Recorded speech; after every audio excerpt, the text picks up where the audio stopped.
Life had always been calm, steady, and predictable. At least until everything shifted in a way that made me question everything I thought I knew.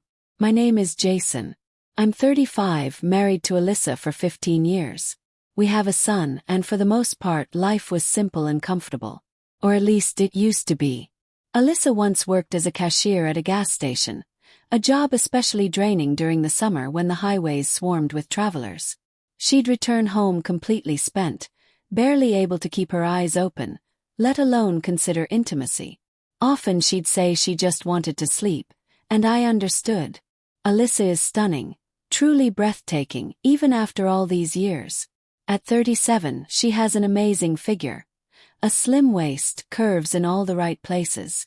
Perhaps that's why I remain hopelessly drawn to her, still feeling sparks every time I look at her.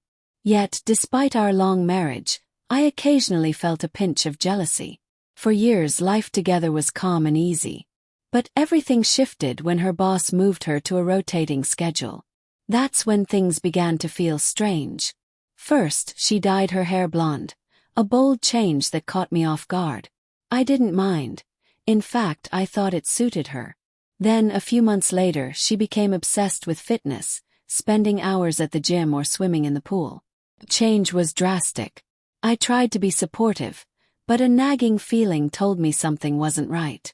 One day, while tidying the house, I stumbled upon something that made my stomach tighten, a bright red lace lingerie set, provocatively cut. Alyssa had never worn anything like that for me. That evening I confronted her, holding it up. "What's this? Who's it for?" She averted her eyes, mumbling it was a surprise for me. I wasn't sure I believed her, but that night I insisted she put it on. To my shock, she didn't hesitate. If anything, she seemed eager for me to demand it. What followed was one of the most passionate nights we'd had in years. For a fleeting moment, I wanted to trust her, but doubt lingered. Most men would probably say I was overreacting. My wife suddenly radiant, buying new outfits, expensive lingerie, scented lotions, applying makeup more frequently. She became more affectionate, daring, and intimate. But to me, it all felt suspicious. I began checking her phone secretly, scanning messages, social media, and emails. Nothing. Not a single clue, no suspicious contact. Didn't make sense. My gut screamed there had to be someone else. Desperate, I turned to a tech-savvy coworker. I didn't ask directly for help spying on my wife. Instead, I casually asked if he had software to track certain online activities. He handed me a flash drive, explaining how to install it discreetly. That day at work, my mind raced with possibilities. But luck wasn't on my side. My boss dumped a mountain of extra tasks on me, keeping me late. By the time I got home, I was too drained to do anything. That night, Alyssa and I ended up tangled in bed again. Her energy, her excitement, intoxicating yet unsettling. The next morning, my suspicion flared again when I saw her outfit. An incredibly revealing top, bolder than anything she'd ever worn, even when we were dating. I couldn't help myself. "Why are you dressed like that?" I asked. She smiled, tilting her head. "It makes me feel confident." Something in her tone quickened my pulse, frayed my nerves, and without thinking, I demanded she change. Instead, she pulled me back into the bedroom, as if my possessiveness fueled her excitement. She had never been this daring. That evening, as soon as she left for work, I rushed home to install the program my coworker had given me. I followed the instructions carefully, heart pounding, scouring her computer, but found nothing. No hidden accounts, no secret conversations, no evidence of another man. I lay awake that night, mind spinning. If she wasn't on her computer, maybe she had another phone, a burner. The next day, while she was out, I tore our apartment apart searching. I was desperate for answers, terrified of what I might find. Despite my exhaustive search, no definitive evidence appeared. The only odd discovery, a collection of books in her drawer about intimacy and exploring new fantasies. The realization left me more confused than ever. Unease settled over me, and I sank into a quiet depression.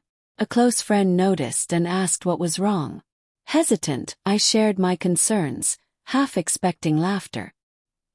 He chuckled initially, saying he'd love it if his wife became more passionate. But when he saw my seriousness, his laughter faded. He suggested simply coming home early to see what was going on. The idea was simple yet brilliant. The next day I called in sick and rushed home, heart pounding with anticipation. As I stepped inside, a sultry melody drifted from our bedroom. Stunned, I froze, forgetting my shoes. I moved cautiously and opened the door. There she was, Alyssa, completely bare, swaying to music, filming herself on a webcam. In one hand, she held an object I'd never seen before, nor discovered during my frantic searches. Couldn't watch. Clapping loudly, I snapped, "Bravo!" Startled, she nearly fell off the bed, scrambling to shut off the camera. She turned to me, tear-filled eyes, and broke down. Through gasps, she confessed to performing explicit live streams for 3 months. Some viewers sent money, but she insisted it wasn't about finances.